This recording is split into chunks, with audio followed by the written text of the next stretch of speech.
Buenas noches, Carlos. Ante todo, muchas gracias por la invitación, a sus órdenes. Yo quería comenzar un poco preguntándote por la sensación que te deja el Consejo Descentralizado hoy en Huancayo. ¿Lo valoras? ¿Te parece que tiene un espíritu que debemos reconocer? ¿O por el contrario sientes debilidades muy claras? Bueno, en primer lugar, creo que todo gesto político, sobre todo en ese momento coyuntural tan importante que atraviesa el país, creo que es necesario, importante, ¿no?, que se descentralice, ¿no?, los consejos de ministros. En ese aspecto me pareció como gesto político algo bastante positivo, y más aún ahí en Junín, ¿no?, donde ya se venían hace un tiempo ya mostrándose una serie de protestas. Creo que en ese aspecto es positivo, ¿no?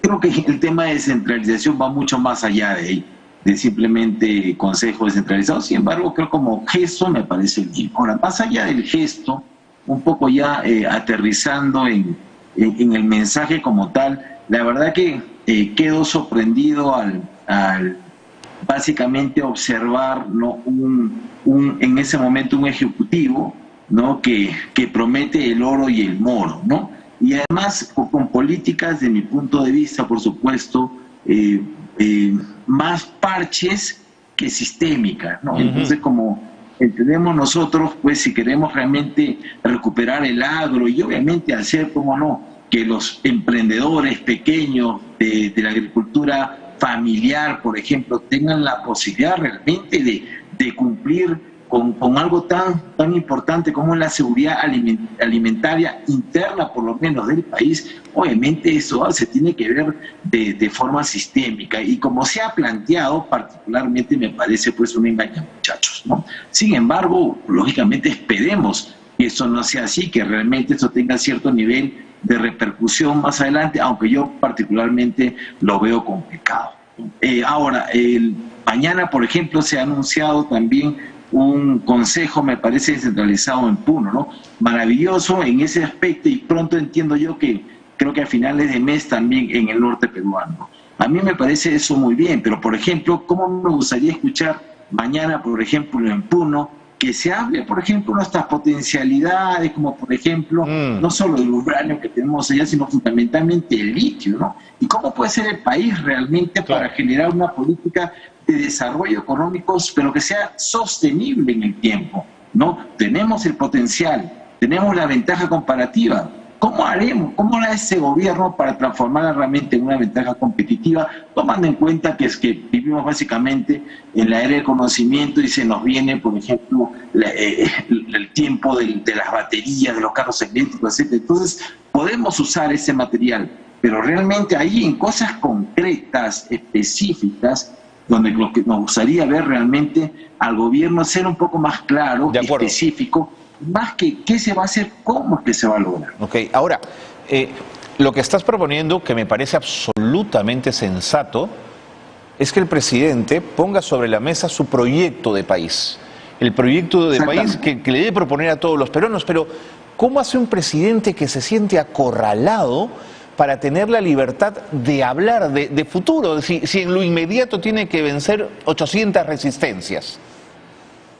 Bien, yo acá temo lo siguiente, ¿no? Temo que realmente, como se venía advirtiendo desde un inicio, y era obviamente algo que no esperábamos los peruanos, pero lastimosamente parece que se da, es que no existe un plan de desarrollo sostenible, ni a corto, ni a mediano, ni a largo plazo, ¿no? Y mucho menos personas que lo puedan ejecutar realmente con la capacidad necesaria, con el perfil necesario. Entonces, al no haber estos dos elementos, claramente parte de la crisis política que atravesamos es que el Congreso obviamente confunde su posición de control político, y en vez de, digamos, controlar o fortalecer, obviamente con leyes, ¿no?, las políticas de gobierno, pues se dedica a obstruirlo. Y eso precisamente porque no existe, al parecer, un plan de desarrollo sostenible para nuestro país. No existe una propuesta política. Y obviamente el gobierno prácticamente lo que está intentando hacer es continuar con las políticas de hace ya, yo diría, un buen tiempo, que se vienen aplicando prácticamente desde la época de Fujimori hacia adelante, ¿no? Entonces no vemos eso, y de ahí es que se genera lógicamente, toda esta serie de descontento social que está atravesando en ese momento el país. Estamos viendo un momento realmente de convulsión sumamente complicado. Said Tupac, yo quería preguntarte si percibes que en tu región, en el Cusco, el inicial apoyo popular o de sectores más informales hacia el presidente Pedro Castillo se ha diluido o todavía hay cierta esperanza. Yo creo que la esperanza es lo último que puede desaparecer, ¿no? Sin embargo, como es natural, ciertamente, ¿no? A la falta, después de 8 meses de gobierno claramente inestable, ¿no?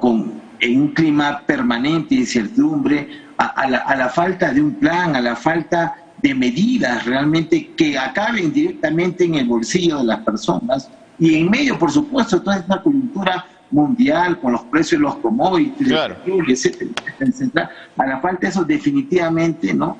Hay una pérdida importantísima de respaldo hacia el presidente Castillo. ¿Es por qué? Porque él entra a gobernar, se le dio la confianza con la posibilidad realmente de construir un proyecto llamado país, un proyecto Perú, obviamente paso a paso. Sin embargo, ninguna de sus promesas electorales hasta el momento pues ha sido cumplida, ¿no? Y eso lógicamente le va a traer, ¿no? una respuesta por parte de la población que se ve plasmada en la poca intención, digamos, de apoyo en ese momento al Ejecutivo. Y obviamente al Legislativo eso ha sido permanente, ¿no? Pero específicamente en ese momento. Said Tupac, lo cierto es que las derechas más conservadoras y opositoras al gobierno, salvo esta semana, han demostrado que su nivel de convocatoria es muy pobre, pero al mismo tiempo las izquierdas me parece que no hacen otra cosa que mostrar inconsistencia. Nuevo Perú ha expectorado a Anaí Durán de su organización, por poner un ejemplo sobre la mesa. Pero me pregunto por el centro político. ¿Dónde está? ¿Desapareció? ¿Se evaporó? ¿Qué pasó con él? Bueno, el centro político en el país, más allá de algunas propuestas, como en algún momento lo hizo seguramente el Partido Morado, o también a un ala también, por qué no decirlo, de Acción Popular, pues es un centro debilitado totalmente, ¿no? Estamos en ese momento a nivel de Congreso, a nivel de legislativo, manejados obviamente, yo creo, particularmente por los grupos mayoritarios, que en este caso son de derecha, con ciertas inconsistencias, como bien mencionas, dentro de los propios grupos de izquierda, ¿no? Y obviamente hay una derecha más extrema, que es la que se encarga de iniciar, digamos, los problemas y la confrontación, ¿no? Pero la verdad, el centro hoy por hoy está bastante debilitado. Y es algo que creo que se esperaba, ¿no? Después de tener, digamos, hasta el día de hoy, después de más de 8 meses de gobierno, una situación de total incertidumbre política, una crisis permanente, y vale decir que viene ya desde hace varias décadas, ¿no?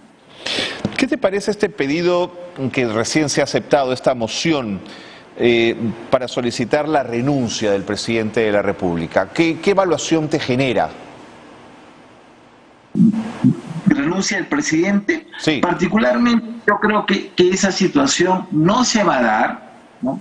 A menos obviamente que la situación de convulsión política en el país se incremente, a menos que los investigados por los distintos casos de corrupción que adhieren directamente al presidente, ¿no? por tener familiares inclusive vinculados, pero obviamente eso está todavía, lógicamente, en estudio, ¿no? A menos que salga alguna noticia muy potente de ahí, realmente probada, etcétera, yo veo difícil que en ese momento haya una vacancia presidencial. Obviamente es un escenario posible, capaz no tan probable, y no sé si sea el más adecuado para nuestro propio país en ese momento, a pesar de que, como lo hemos mencionado, hay una carencia importante de planificación, ¿no? Lo cierto es que creo que en ese momento llegar a niveles de concertación creo que sería lo más adecuado para nuestro país. 3, 4 puntos importantes, ¿no? Y comenzar a caminar por lo menos en esa línea, por lo menos durante un tiempo, hasta que superemos las crisis,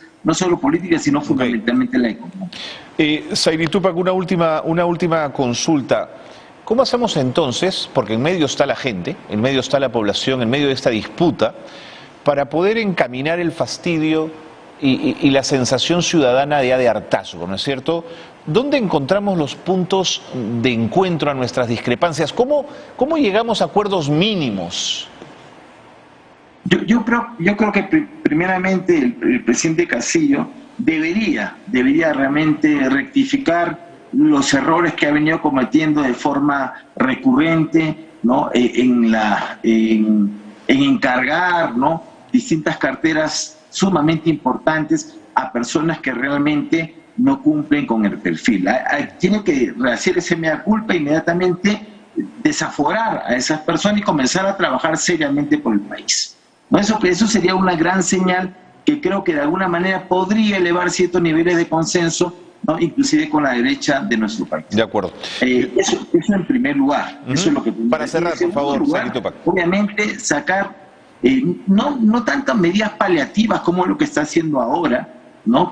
Claro, entiendo que a un moribundo hay que darle algún tipo de medicación inmediata para que no se muera, ¿no? Sin embargo, creo que tiene que dar ciertas señales de que quiere apostar realmente por un país a través del desarrollo económico sostenible, ¿no? Si no de esas señales, lógicamente va a ser complicado, va a ser más difícil que las personas, ¿no?, le den nuevamente un ápice de confianza al presidente.